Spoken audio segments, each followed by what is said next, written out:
County, Waupaca County, western Shawano County, until 10:15 p.m. At 9:21 p.m., severe thunderstorms were located along a line extending from 6 miles east of Whitman to near Bevan, moving southeast at 50 miles an hour. Hazard, 70 miles an hour wind gusts and quarter-size hail.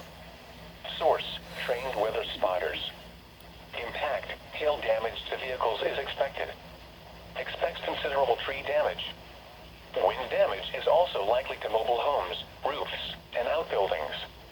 Locations impacted include Amherst, Hartland Creek State Park, Chain O Lakes, King, Waupaca, and New London. This is a dangerous situation.